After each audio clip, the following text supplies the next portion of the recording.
We're the only team in the NFL that the Patriots have not beaten since the start of the 2008 calendar year. I had to check that. And Jason Pierre-Paul isn't backing down to the perfect Patriots. He said this: "They're undefeated, but they'll have to come through here. We'll get to the quarterback. I'm sure of it. I know I will. You don't know. He might have an off game. He might be sick. You don't know. Anything can happen. I hope he's sick. That would be better for us." Stephen A., was this smart to say by one JPP? Well, you want to hype yourself up as much as you possibly can because the Patriots are running roughshod over the entire league right now. We understand this.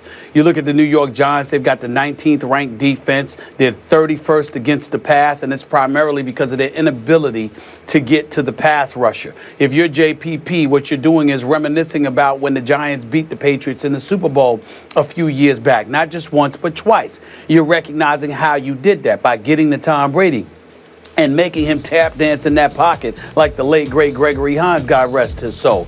I don't think this Giants defense is capable of it, but I don't think that JPP's comments were nearly as incendiary as some people might be trying to portray it to be. Because he did say, I hope he gets sick. That would help us. You never know. You know, he might have a bad day, something like that. He wasn't sitting there saying, we're better than him. We're gonna humble him. We're gonna do this, that, and the other. He's saying that, you know what? Anything could happen on any given day. Let's hope he gets sick. Let's hope he's not himself. Let's hope he has an off day. So you're recognizing and appreciating the greatness of Tom Brady while not completely diminishing the hopes of the franchise that you play for.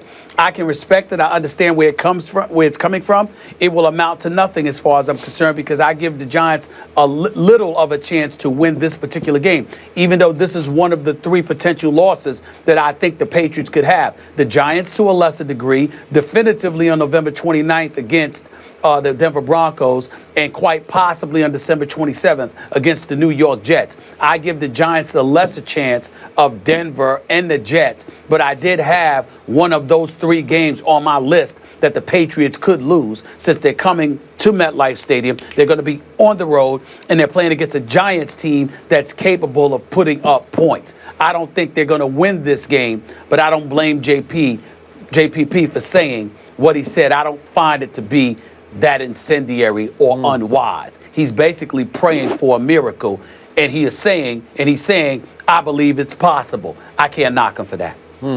I'll go you one better. I thought it was smart for him to say it. I would have encouraged him to say it if I were a teammate or a coach. And I'm now speaking to True Blue Giants fan Molly and Steelers Giants fan Stephen A. He's like 50-50. But I'm here to tell both of you, by the day, I get more scared about this game as a Brady fan. I'm not so much a Patriots fan as I am a Tom Brady fan.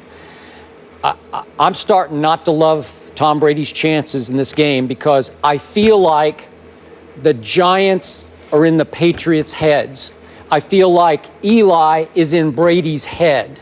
I feel like Eli, and I told you two the other day, remember, Eli descended from NFL royalty. He knows his blood is bluer than Brady's blood. He sniffs at Brady and Belichick. Do you think he's intimidated? Do you think he's scared of them? He doesn't care. Eli's a Manning.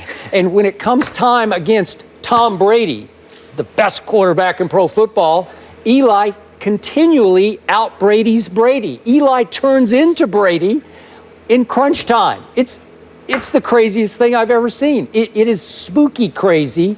It is eerily similar how game after game, Eli has been Brady late. He's trumped Brady with Brady-esque greatness. It's happened again and again. I remind you, the last regular season game. Remember this one? It was November 6, 2011.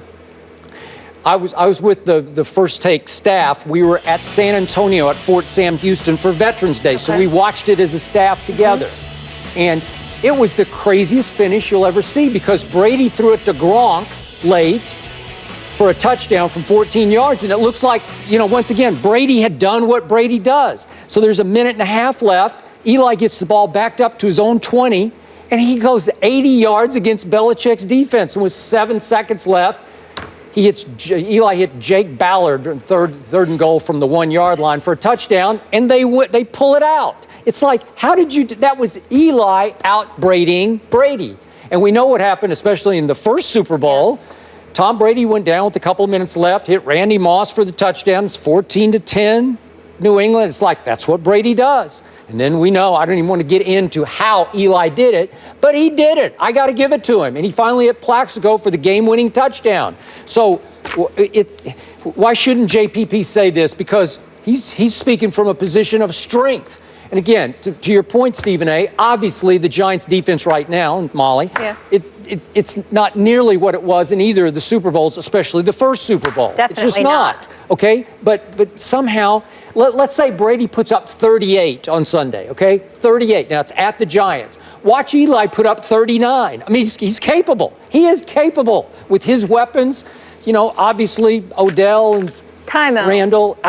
I'm not doing anything here. I'm just telling you the truth. Is this your manipulation trying to jinx us? And is that where your mind is going? I'm telling you the truth. Yes, it is. You know the Patriots are going to win. I don't know. We can't trust that. I don't know that. He's trying to jinx me, right? I know some of the best Patriots fans in this country, and I've been communicating with them this week.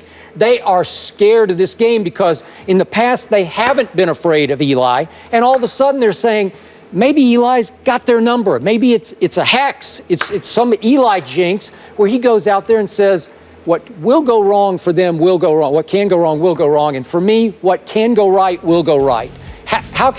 Do I not have history on your side? You do, but the Giants aren't that good this year. Oh, they're just not that good. But Eli, I got to tell you, Eli's been pretty great this year. I know, but I still think the Patriots are going to win this. Okay, so Molly, the case is closed because Molly has stated for the record that my Patriots will beat her Giants. Yes. It's overdone. They don't even need to play the game. That's where we are. Yeah. Okay, good. And America knows too. Let's cancel the game and just give the Patriots another W. Good. Whatever. At least you know I'm not that biased. I don't always just pick with my heart. Well, I'm a rational woman. I'm speaking with my heart because the facts scream. Did Molly just say she was a rational woman? Is that what she just said? Yes. Miss Connecticut? Yes. You know, rooting for the Giants and showing no objectivity whatsoever when she's talking about her favorite teams. Did she just sit there and say that? Yes. I'm just wondering. Yeah. I'm just saying. Skip, is that what you heard? That's what I heard. Is that what you heard? Yeah. Okay. We're all clear on it. All right. All right, let's move on. Yes. Jeff Van Gundy makes some critical comments about Dallas fans. You love Mollywood, Stephen A. Take a trip. Find out what he had to say about DeAndre Jordan and Greg Hardy when we come back.